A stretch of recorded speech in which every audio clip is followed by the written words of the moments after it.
어이 노인네들 어디 관광이라도 가는가 봐?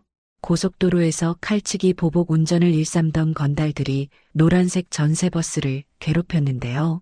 하필이면 그 버스에는 특수정보국 출신 할아버지들이 타고 있었습니다. 할아버지가 버스 청소용 대걸레를 반으로 부러뜨리자 건달들의 얼굴이 창백해졌죠. 단 3분 만에 5명의 젊은 건달들이 제압당했습니다. 하지만 이건 시작에 불과했어요. 복수에 불타는 건달들이 버스 기사를 칼로 찔러 죽이면서 특수부대 출신 할아버지들의 무시무시한 복수가 시작됐습니다. 과연 어떤 일이 벌어졌을까요? 그 전에 잠깐 구독과 좋아요 먼저 꼭 눌러주시면 복 받으실 거예요. 팬데믹이 지나가고 오랜만에 만난 친구들과 함께하는 여행은 누구에게나 즐거운 일입니다. 특히 나이가 들수록 옛 동료들과의 만남은 더욱 소중하게 느껴지지요. 김태석 씨도 그랬습니다. 72살의 나이에도 불구하고 매일 아침 유치원 아이들을 태우는 버스 기사로 일하며 활기찬 노후를 보내고 있었어요. 태석 씨는 사실 평범한 할아버지가 아니었습니다. 젊은 시절 특수정보국에서 근무했던 베테랑이었죠. 그리고 요즘 말로 하면 특수부대 출신인 셈이었습니다. 하지만 지금은 노란색 유치원 버스를 몰며 아이들에게 웃음 짓는 평범한 할아버지로 살아가고 있었어요. 드디어 오늘이구나. 태석 씨는 거울을 보며 옷매무새를 다듬었습니다. 오늘은 팬데믹 이후 무려 5해 만에 옛 동료들과 강원도 강릉으로 여행을 떠나는 날이었으니까요. 특수정보국, 줄여서 HID 출신 15명의 동기들이 모여 동문회 겸 나들이를 계획한 것이었습니다. 태석 씨는 직업 특성상 25인승 노란색 전세버스를 직접 몰고 가기로 했어요.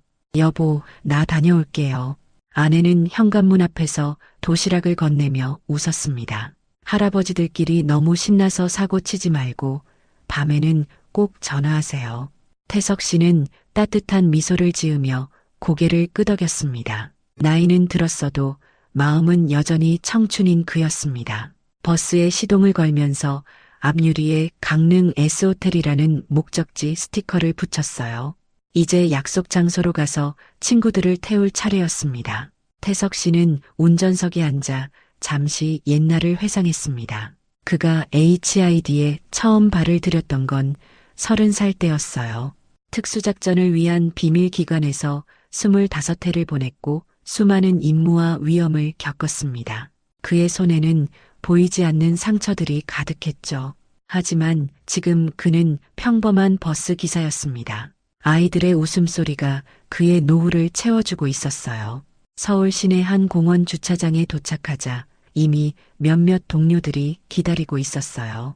박영수, 이재민, 최상규, 정두환 모두 70을 넘긴 나이였지만 여전히 반짝이는 눈빛은 예전의 날카로움을 간직하고 있었습니다. 야, 태석이, 오랜만이다. 영수 씨가 버스에 오르며 크게 웃었습니다. 허리는 약간 구부정해졌지만 그 목소리만큼은 여전히 힘이 넘쳤어요. 영수 씨는 HID에서 잠입 전문가로 유명했던 인물이었습니다. 얼굴을 바꾸는 변장 기술은 물론 어떤 상황에서도 살아남는 생존 능력이 뛰어났죠.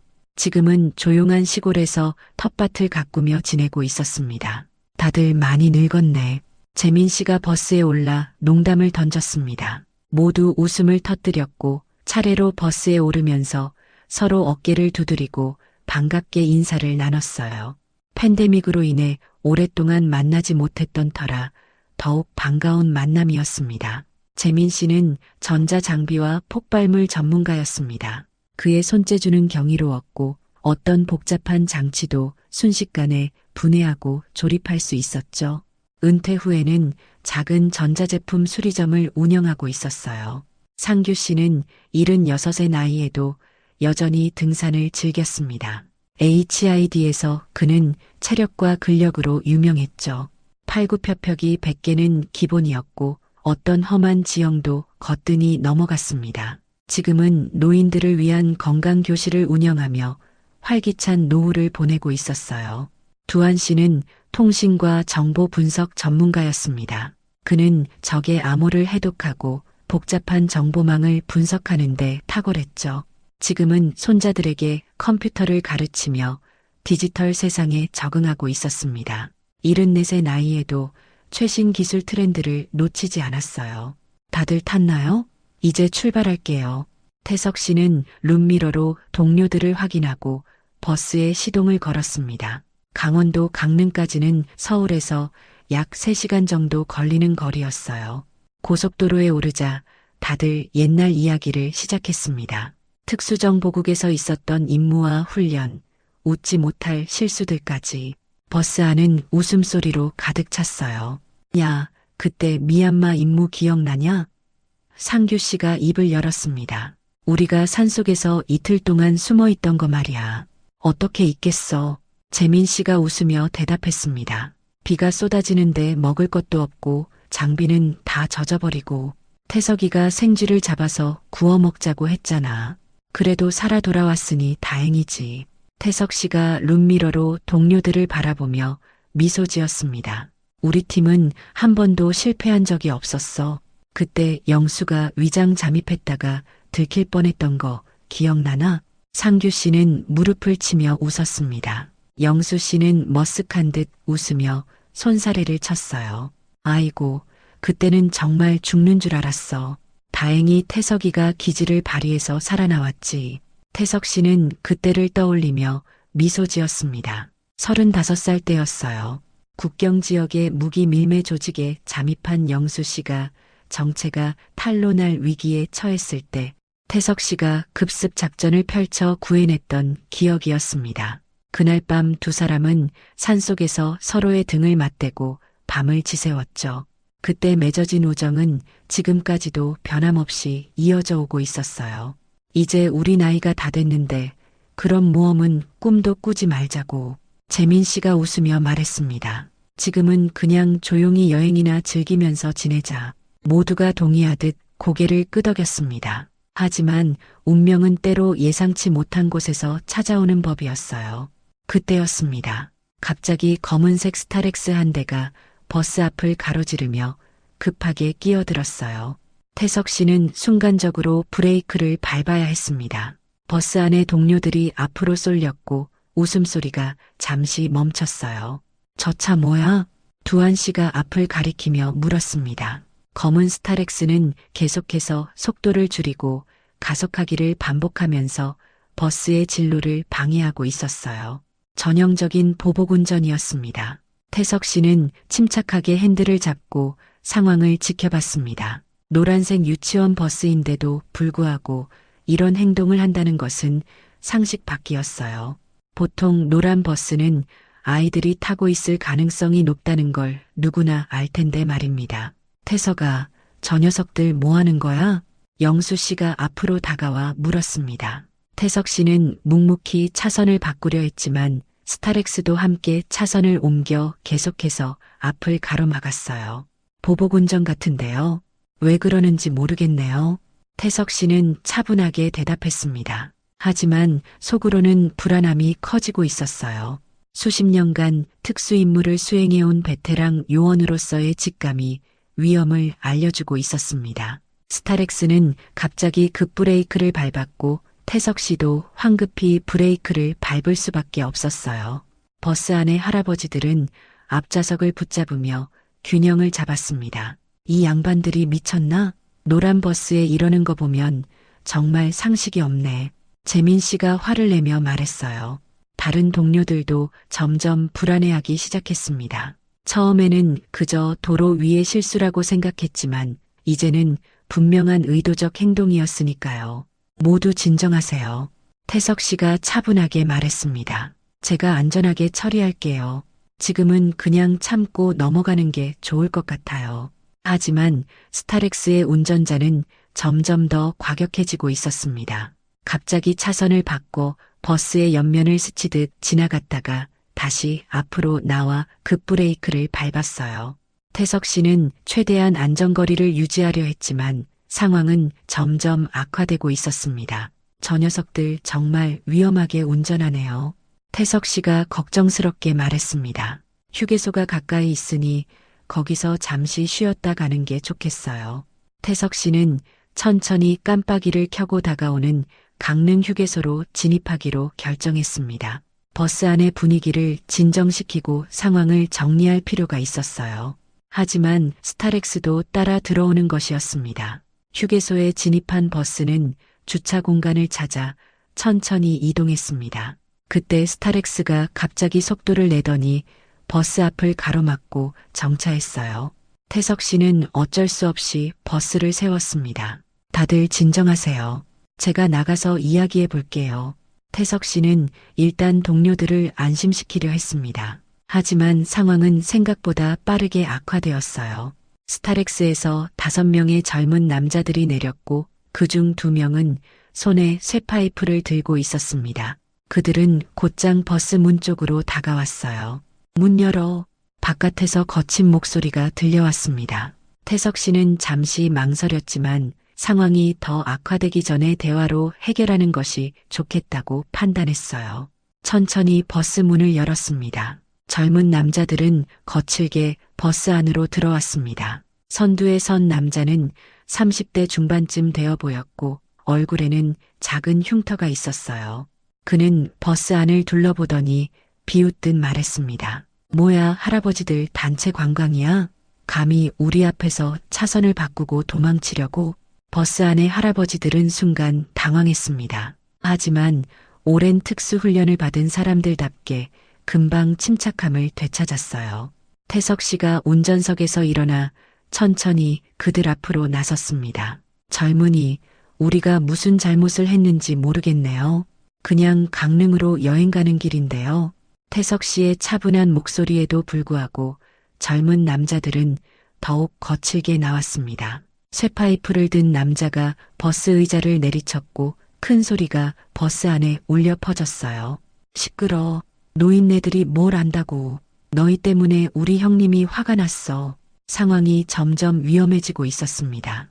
태석 씨는 뒤로 돌아 동료들을 바라봤어요. 그들의 눈빛에서 무언가를 읽은 듯 했습니다.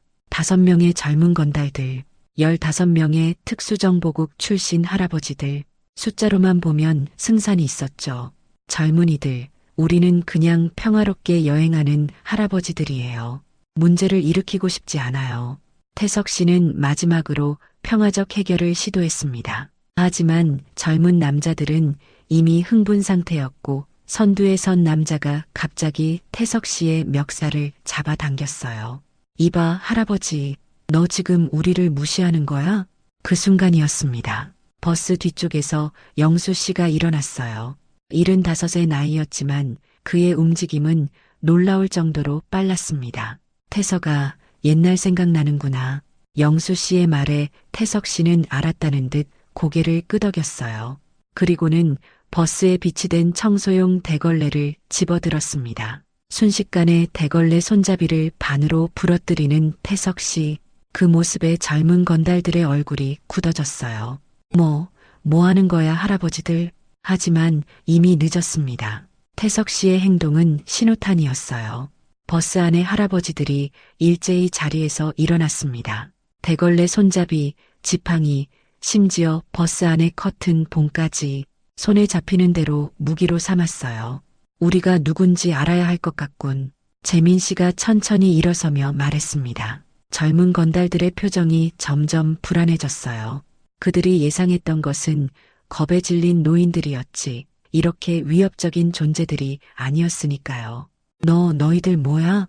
선두에 섰던 남자가 뒤로 물러섰습니다. 하지만 이미 버스 문은 닫혀 있었고 빠져나갈 길은 없었어요. 태석 씨가 천천히 다가와 그의 어깨에 대걸레 손잡이를 올려놓았습니다. 우리는 그냥 할아버지들이야. 하지만 젊었을 때는 HID 특수정보국이라고 들어봤나? 젊은 남자의 얼굴이 창백해졌습니다. HID는 오래전에 해체된 조직이었지만 그 이름의 위력은 여전했어요. 특히 불법을 일삼는 이들에게는 더욱 무서운 존재였습니다. 우리는 그냥 말을 마치기도 전에 상황은 걷잡을 수 없이 전개되었습니다. 영수 씨가 먼저 움직였고 나머지 할아버지들도 순식간에 행동으로 옮겼어요. 젊은 건달들은 반격할 틈도 없이 제압당했습니다. 불과 3분 만에 5명의 건달들은 모두 바닥에 쓰러져 있었어요. 야, 너무 세게 친 거 아니야? 상규 씨가 걱정스럽게 물었습니다. 하지만 태석 씨는 침착하게 상태를 확인했어요. 다들 살아있어요. 그냥 기절한 거니까 걱정 마세요. 휴게소 CCTV에 사건의 일부가 기록되었을 테지만 할아버지들은 경찰에 신고하지 않기로 했습니다. 불필요한 소동은 피하고 싶었어요. 이대로 놔두고 가면 되겠죠? 우리는 그냥 여행 계속하면 되고. 재민 씨의 제안에 모두 동의했습니다. 태석 씨는 건달들을 버스에서 내린 후 문을 닫고 다시 시동을 걸었어요. 강릉으로 향하는 여정은 계속되었습니다. 버스 안의 분위기는 아까와는 사뭇 달랐습니다. 조금 전까지 위험에 처했던 상황이 믿기지 않을 정도로 평온했어요. 하지만 모두의 마음속에는 알 수 없는 긴장감이 남아 있었습니다. 괜찮을까요? 저 사람들이 또다시 나타나지는 않을까요? 두한 씨가 걱정스럽게 물었습니다. 태석 씨는 룸미러로 뒤를 살피며 대답했어요. 아마 당분간은 나타나지 않을 거예요. 너무 놀랐을 테니까요. 하지만 태석 씨의 예상은 빗나갔습니다. 스타렉스의 건달들은 생각보다 집요했어요. 그들은 휴게소에서 정신을 차리자마자 바로 보스에게 연락했습니다. 노란 버스의 앞유리에 붙은 강릉 S호텔 스티커를 보고 그들이 어디로 향하는지 알아차린 것이었어요. 버스 안에서는 다시 편안한 대화가 이어졌습니다. 할아버지들은 방금 전의 일을 마치 일상적인 해프닝처럼 여기며 웃어넘겼어요. 하지만 태석 씨의 마음속에는 여전히 불안함이 자리 잡고 있었습니다. 저 건달들이 누구였을까요? 태석 씨가 문득 물었습니다. 그냥 일반 불량배로 보이지는 않았어요. 아마 지역 폭력 조직 같았어. 영수 씨가 대답했습니다.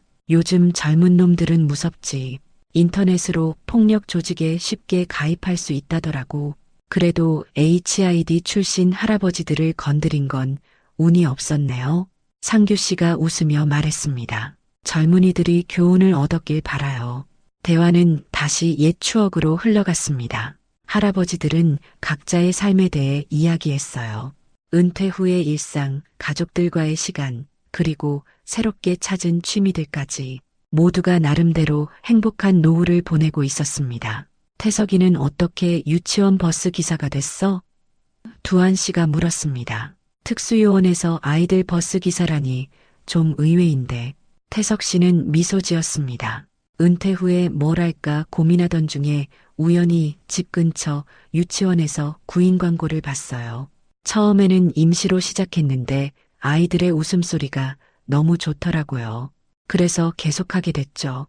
아이들은 순수하니까 우리 같은 사람들에게는 그런 순수함이 위로가 되지. 영수 씨가 공감하며 말했습니다. 우리가 해온 일들을 생각하면 말을 끝맺지 못한 채 영수 씨는 창밖을 바라봤습니다. 모두가 그의 마음을 이해했어요. HID 요원으로서 그들이 수행했던 임무들은 때로는 어둡고 위험한 것들이었습니다. 국가의 안전을 위해 자신의 삶을 걸었던 시간들, 그 기억은 여전히 그들의 마음속에 깊이 새겨져 있었어요. 한편 휴게소에서 정신을 차린 건달들은 분노에 차 있었습니다. 그들의 리더인 30대 중반의 남자 강민호는 휴대폰을 꺼내 누군가에게 전화를 걸었어요. 형님, 죄송합니다. 저희가 당했습니다. 민호의 목소리는 떨렸습니다. 노인네들인 줄 알았는데 알고 보니 특수부대 출신이라고 하더군요.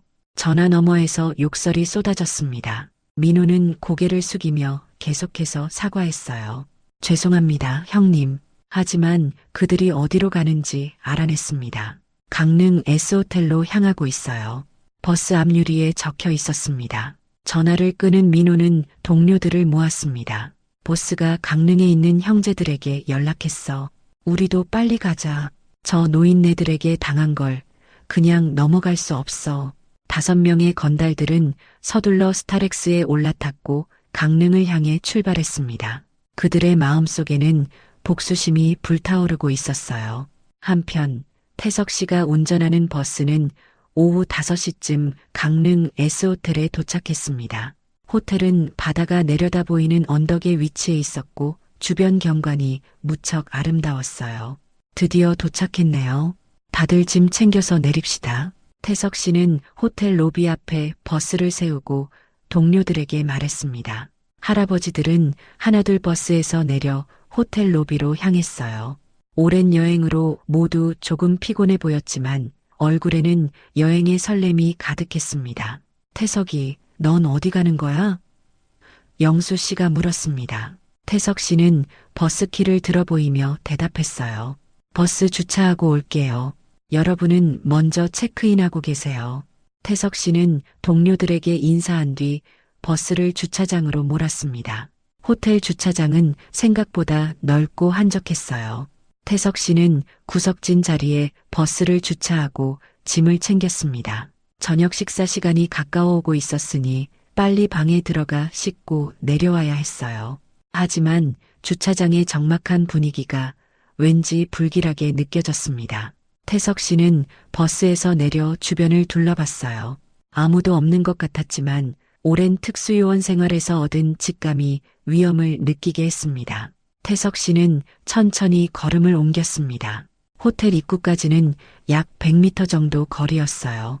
그때 주차된 차들 사이에서 3명의 남자가 나타났습니다. 그들은 아까 휴게소에서 만났던 건달들과는 달랐지만 비슷한 느낌을 주는 사람들이었어요. 김태석 씨? 그중 한 명이 물었습니다. 태석 씨는 경계심을 높이며 대답했어요. 네, 그런데 어떻게? 말을 마치기도 전에 세 남자 중 한 명이 재빠르게 다가왔습니다. 그의 손에는 칼이 들려 있었어요. 태석 씨는 본능적으로 몸을 피했지만 72의 나이가 무색하게 반응 속도는 예전 같지 않았습니다. 너희 할아버지들 때문에 우리 형제들이 망신당했어. 이건 그냥 넘어갈 수 없는 일이야. 칼이 태석 씨의 옆구리를 스쳤습니다. 날카로운 통증이 전해졌어요. 태석 씨는 균형을 잃지 않으려 노력하며 반격할 기회를 엿봤습니다. 그는 여전히 위험한 상황에서 냉정함을 유지할 수 있었어요. 오해가 있는 것 같은데 우리는 그냥 여행 온 할아버지들이에요.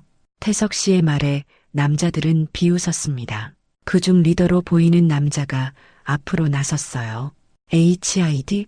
우리 보스가 다 알아봤어. 너희들 옛날에 특수부대였다며? 하지만 지금은 그냥 늙은이들일 뿐이야. 태석 씨는 한 발 뒤로 물러섰습니다.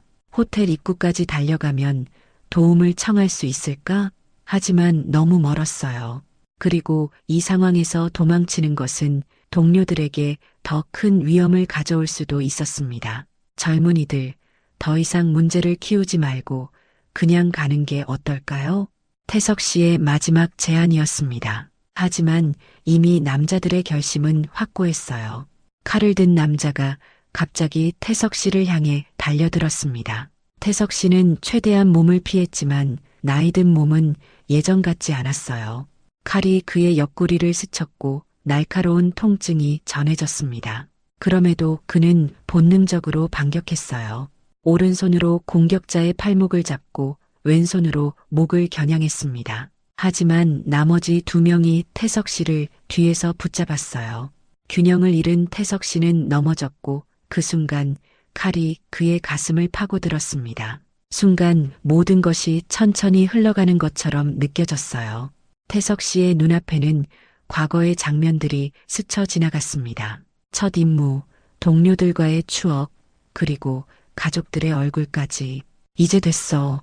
빨리 가자. 공격자들은 서둘러 현장을 빠져나갔습니다. 태석 씨는 주차장 바닥에 쓰러진 채 천천히 의식을 잃어갔어요. 마지막 순간 그의 머릿속에는 아내와 손자 그리고 오랜 동료들의 얼굴이 스쳐 지나갔습니다. 호텔 로비에서 태석 씨를 기다리던 동료들은 점점 불안해지기 시작했습니다. 이미 30분이 지났는데도 태석 씨가 나타나지 않았으니까요. 이상하네. 태석이가 이렇게 늦는 사람이 아닌데. 영수 씨가 시계를 보며 말했습니다. 재민 씨도 걱정스러운 표정으로 고개를 끄덕였어요. 혹시 주차하는데 문제가 있는 걸까? 내가 한번 가볼게. 재민 씨가 일어나 주차장으로 향했습니다. 하지만 얼마 지나지 않아 그가 황급히 뛰어들어왔어요. 얼굴이 하얗게 질려 있었습니다. 빨리, 태석이가 주차장에서 쓰러져 있어. 119에 신고했어. 순간 로비의 공기가 얼어붙은 듯 했습니다. 모두가 자리에서 벌떡 일어나 주차장으로 달려갔어요. 태석 씨는 의식을 잃은 채 바닥에 누워 있었고 가슴 부근의 옷은 이미 피로 젖어 있었습니다. 태석아, 정신 차려. 영수 씨가 태석 씨의 손을 잡으며 외쳤습니다. 하지만 아무런 반응이 없었어요. 다른 동료들도 주변에 모여 안타까움을 감추지 못했습니다. 누가 이런 짓을, 아까 그 건달들인가? 상규 씨의 목소리가 떨렸습니다. 두한 씨는 주변을 둘러보며 말했어요. CCTV가 있는지 확인해 봐야 해. 증거를 찾아야 해. 곧 구급차가 도착했고 태석 씨는 응급실로 실려갔습니다. 동료들도 택시를 타고 급히 병원으로 향했어요. 하지만 태석 씨의 상태는 이미 위험했습니다. 칼이 심장 근처를 관통했고 과다 출혈로 인해 생명이 위태로웠어요. 의사들의 필사적인 노력에도 불구하고 태석 씨는 결국 다음 날 새벽 3시에 세상을 떠났습니다. 병원 대기실에서 밤을 새운 동료들은 믿을 수 없는 소식에 망연자실했어요. 이럴 수가, 태석이가 그렇게 갈 리가 없는데. 영수 씨는 눈물을 참지 못했습니다. 다른 동료들도 마찬가지였어요. 오랜 세월 생사를 함께한 동료를 이렇게 잃는다는 것은 상상조차 할 수 없는 일이었습니다. 경찰에 신고해야 해. 이건 그냥 넘어갈 수 없는 일이야. 상규 씨가 분노에 떨리는 목소리로 말했습니다. 하지만 영수 씨는 고개를 저었어요. 경찰? 지금 우리 나이에 무슨 증거를 찾겠어? 그들은 이미 도망갔을 거야. 침묵이 흘렀습니다. 모두가 같은 생각을 하고 있었어요. 그들은 모두 특수정보국 출신이었습니다. 국가를 위해 목숨을 걸고 임무를 수행해왔던 사람들. 이제는 비록 노인이 되었지만 그들의 정신만큼은 여전히 강했어요. 호텔에 가서 CCTV를 확인해 봐야 해. 두한 씨의 제안에 모두 동의했습니다. 그들은 다시 호텔로 돌아가 협조를 요청했어요. 호텔 측은 경찰이 아닌 그들에게 영상을 보여주기를 꺼려했지만 영수 씨가 아직도 활동 중인 특수부대 후배에게 연락하자 상황이 달라졌습니다. 이정훈, 45세 현직 특수부대원인 그는 영수 씨의 연락을 받고 즉시 강릉으로 달려왔어요. 그의 도움으로 호텔 CCTV를 확인할 수 있었고 스타렉스의 번호판도 확인할 수 있었습니다.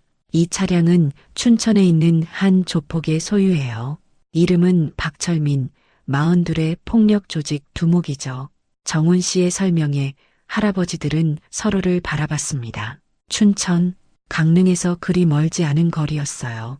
위치는 알아? 영수 씨가 물었습니다. 정훈 씨는 잠시 망설이다 고개를 끄덕였어요. 네, 춘천 외곽 폐공장을 근거지로 삼고 있습니다. 하지만 선배님들, 설마.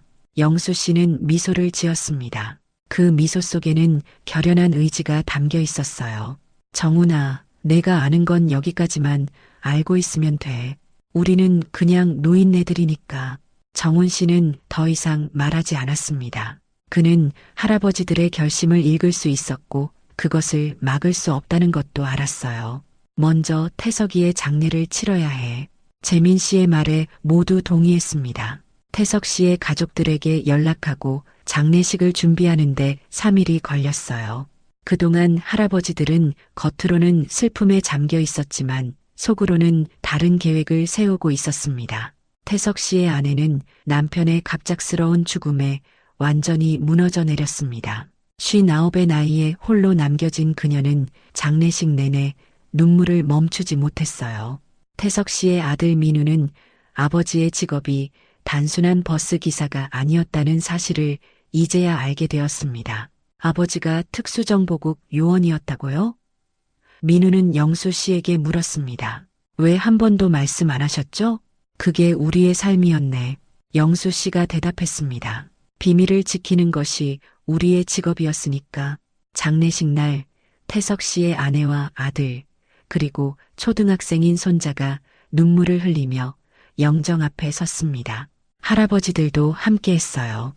그들은 마지막으로 태석 씨를 배웅하며 마음속으로 다짐했습니다. 태석아, 우리가 너 대신 끝장을 볼게. 장례식이 끝난 후 할아버지들은 서둘러 계획을 실행에 옮겼습니다. 영수 씨, 재민 씨, 상규 씨, 두한 씨, 이 네 명이 주축이 되어 복수를 계획했어요. 나머지 동료들은 알리바이를 만들기 위해 서울로 돌아갔습니다. 무기는 어떻게 할까? 상규 씨가 물었습니다. 총기는 구하기 어려웠고 칼은 위험했어요. 그들은 간단하면서도 효과적인 것을 선택했습니다. 목재 곤봉과 쇠사슬, 둘 다 구하기 쉽고 치명적이지 않으면서도 효과적인 무기였어요. 계획은 이렇게 하자. 정훈이가 알려준 폐공장을 먼저 정찰하고 새벽 2시쯤 침투한다. 그때면 다들 술에 취해 있을 테니 제압하기 쉬울 거야. 영수 씨의 계획에 모두 동의했습니다. 그들은 강릉에서 춘천으로 이동했고 폐공장 근처의 작은 모텔에 투숙했어요. 하루 종일 교대로 폐공장을 감시하며 패턴을 파악했습니다. 매일 밤 11시쯤 술판이 벌어지고 새벽 3시쯤 끝나는 것 같아 두한 씨가 보고했습니다. 할아버지들은 마지막으로 계획을 점검했어요. 그들의 눈빛에는 오랜만에 특수요원 시절의 날카로움이 되살아났습니다. 모두 준비됐나? 영수 씨가 물었고 3명의 동료들은 고개를 끄덕였습니다. 이제 실행에 옮길 때였어요. 새벽 2시 폐공장 주변은 어둠에 쌓여 있었습니다. 멀리서 음악 소리와 웃음소리가 들려왔어요. 할아버지들은 검은색 옷을 입고 조용히 접근했습니다. 나이가 들었어도 몸을 숨기는 기술은 여전했어요. 저기 철조망 틈으로 들어가자. 영수 씨의 지시에 따라 모두 조용히 이동했습니다. 폐공장 안으로 들어가자 술판이 벌어지고 있는 모습이 보였어요. 10명 정도의 건달들이 테이블을 둘러싸고 있었고 그중 한 명은 다른 이들보다 좀 더 나이가 들어 보였습니다. 바로 박철민이었어요. 저 가운데 있는 자가 보스인 것 같아. 재민 씨가 속삭였습니다. 영수 씨는 고개를 끄덕였어요. 이제 행동할 때였습니다. 어둠을 이용해서 한 명씩 제압하자. 소리내지 말고. 할아버지들은 둘로 나뉘어 움직였습니다. 영수 씨와 재민 씨는 왼쪽으로, 상규 씨와 두한 씨는 오른쪽으로 이동했어요. 그들의 움직임은 놀라울 정도로 숙련되어 있었습니다. 몸은 늙었어도 근육의 기억은 여전했어요. 첫 번째 표적은 담배를 피우러 나온 건달이었습니다. 영수 씨가 뒤에서 접근해 순식간에 목을 졸라 기절시켰어요. 그의 몸을 조용히 옆으로 옮긴 후 다음 표적으로 이동했습니다. 두 번째, 세 번째 표적도 비슷한 방식으로 제압되었어요.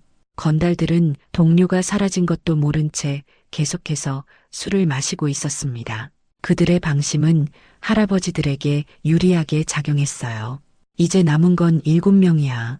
재민 씨가 영수 씨에게 속삭였습니다. 하지만 그때 예상치 못한 일이 벌어졌어요. 화장실에서 돌아온 건달 하나가 쓰러진 동료를 발견한 것입니다. 아, 누가 여길 침입했어? 순간 모든 건달들이 자리에서 벌떡 일어났습니다. 할아버지들의 계획이 틀어졌어요. 하지만 그들은 동요하지 않았습니다. 오히려 이제 정면으로 맞설 때가 왔다고 생각했어요. 작전 변경, 정면 돌파, 영수 씨의 외침과 함께 4명의 할아버지들이 어둠 속에서 나타났습니다. 건달들은 순간 당황했어요. 침입자가 나이 든 할아버지들이라는 사실에 어리둥절했습니다. 뭐야, 이 노인네들은? 박철민이 비웃듯 말했습니다. 하지만 그의 비웃음은 오래가지 않았어요.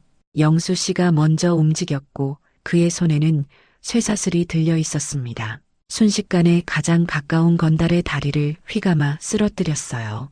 노인네들이 뭐냐고? 우리는 내 놈들이 죽인 김태석의 동료들이다. 영수 씨의 외침에 건달들의 얼굴이 굳어졌습니다. 그들은 이제 상대가 누군지 알아차린 듯 했어요. 하지만 이미 늦었습니다. 할아버지들의 공격은 매서웠고 그들의 경험은 건달들의 힘을 압도했어요. 상규 씨와 두한 씨는 곤봉을 휘두르며 건달들을 쓰러뜨렸습니다. 재민 씨는 재빠른 움직임으로 2명의 건달을 한꺼번에 제압했어요. 영수 씨는 곧장 박철민을 향해 다가갔습니다. 내가 보스인 박철민이지? 영수 씨의 질문에 박철민은 당황한 듯 뒤로 물러섰습니다. 그의 손에는 칼이 들려 있었어요. 감히 여기까지 들어와서 넌 죽은 목숨이야, 할아버지. 박철민이 칼을 휘두르며 공격했습니다. 하지만 영수 씨는 예상했다는 듯 몸을 피했어요. 그리고는 쇠사슬로 박철민의 팔목을 감아 칼을 떨어뜨렸습니다. 우리 동료를 죽인 대가를 치르게 해주마. 영수 씨의 목소리는 차갑고 단호했습니다. 박철민은 공포에 질린 얼굴로 빠져나가려 했지만 이미 주변은 할아버지들에게 포위되어 있었어요. 제발 목숨만 살려주세요. 박철민이 애원했습니다. 하지만 할아버지들의 눈에는 복수의 불꽃이 타오르고 있었어요. 그들은 태석 씨의 죽음을 목격했고 그의 가족의 슬픔을 보았습니다. 용서할 수 없었어요. 영수 씨는 천천히 박철민에게 다가갔습니다. 그리고는 귓가에 속삭였어요. 우리는 특수정보국 출신이야. 사람을 죽이는 훈련도 받았지. 하지만 우리는 법을 지키는 사람들이었어. 그래서 내 목숨은 살려주마. 대신 영수 씨의 말이 끝나기도 전에 박철민은 공포에 질려 있었습니다. 할아버지들은 그를 의자에 묶고 증거를 수집했어요. 박철민의 휴대폰에서 태석 씨 살해를 지시한 메시지, 폐공장에서 발견된 흉기들, 모든 것이 그들의 범죄를 증명하는 증거였습니다. 경찰에 신고하자. 이제 우리가 할 일은 끝났어. 두한 씨의 제안에 모두 동의했습니다. 할아버지들은 복수를 완수했지만 그들은 법을 존중하는 사람들이었어요. 박철민과 그의 부하들은 경찰에 넘겨졌고 그들의 범죄는 하나하나 밝혀지기 시작했습니다. 한 달 후 할아버지들은 태석 씨의 묘지를 찾았습니다. 그들은 조용히 묘비 앞에 서서 묵념했어요. 태석아, 우리가 너 대신 싸웠어. 이제 편히 쉬어. 영수 씨의 말에 모두 고개를 끄덕였습니다. 그때 멀리서 작은 발걸음 소리가 들려왔어요. 뒤를 돌아보니 태석 씨의 손자가 서 있었습니다. 할아버지 친구분들이세요? 10살쯤 되어 보이는 초등학생 손자가 쑥스러운 듯 물었습니다. 할아버지들은 미소를 지으며 고개를 끄덕였어요. 그래, 우리는 내 할아버지와 오랫동안 함께 일했던 동료들이란다. 영수 씨가 부드럽게 대답했습니다. 손자의 눈에는 호기심이 가득했어요. 할아버지가 영웅이셨대요? 아빠가 그러시던데. 그 말에 할아버지들은 서로를 바라봤습니다. 태석 씨의 아들이 아들에게 무엇을 말해주었는지 궁금했어요. 그래, 내 할아버지는 우리 모두의 영웅이었단다. 평생 국가를 위해 일했고 마지막까지 남을 위해 살았지. 영수 씨의 말에 손자의 눈이 반짝였습니다. 그는 자랑스러운 표정으로 고개를 끄덕였어요. 저도 할아버지처럼 될 거예요. 남을 도울 수 있는 사람이 될 거예요. 그 말에 할아버지들은 따뜻한 미소를 지었습니다. 태석 씨의 정신은 이렇게 손자에게로 이어지고 있었어요. 그럼 우리가 도와줄게. 내가 어떤 사람이 되든 우리는 내 할아버지의 친구로서 항상 너를 지켜볼 테니까. 영수 씨의 약속에 다른 할아버지들도 고개를 끄덕였습니다. 그들은 이제 더 이상 싸우지 않기로 했어요. 대신 태석 씨의 가족을 지키는 새로운 책임을 다짐했습니다. 손자는 할아버지들과 함께 묘비 앞에 꽃을 놓았습니다. 그리고는 작은 목소리로 말했어요. 할아버지, 저 여기 있어요. 할아버지 친구분들이랑 같이 왔어요. 할아버지 보고 싶어요. 그 순간 따뜻한 바람이 묘지를 스쳐 지나갔습니다. 마치 태석 씨가 대답하는 것 같았어요. 할아버지들은 손자의 어깨를 감싸며 함께 묘지를 나섰습니다. 그들의 발걸음은 가벼웠고 마음은 평온했어요. 비록 몸은 늙었지만 그들의 정신과 의지는 여전히 강했습니다. 이것이 특수정보국 출신 할아버지들의 이야기입니다. 겉으로 보기에는 평범한 노인들이지만 그들의 내면에는 여전히 뜨거운 불꽃이 살아 있었어요. 그리고 그 불꽃은 동료애와 정애, 그리고 가족에 대한 사랑으로 빛나고 있었습니다. 우리 주변에는 이렇게 평범해 보이지만 비범한 삶을 살아온 어르신들이 많이 계십니다. 그들의 이야기에 귀 기울이고 그들의 지혜를 배우는 것은 우리에게 큰 가르침이 될 것입니다. 나이는 단지 숫자에 불과하며 진정한 가치는 마음속에 간직한 정신과 의지에 있다는 것을 기억하세요. 특수정보국 할아버지들의 이야기가 끝났지만 그들의 정신은 태석 씨의 손자를 통해 계속 이어질 것입니다. 그리고 우리도 이 이야기를 통해 어르신들을 더욱 존경하고 그들의 과거와 경험을 소중히 여기는 마음을 가질 수 있기를 바랍니다. 오늘의 사연 어떻게 들으셨나요? 오늘도 귀한 시간 내어주시고 끝까지 시청해주신 구독자 여러분, 진심으로 감사드립니다. 그리고 사랑합니다. 다음 영상을 누르시기 전에 잠깐 구독과 좋아요 먼저 꼭 눌러주시면 부자 되실 거예요.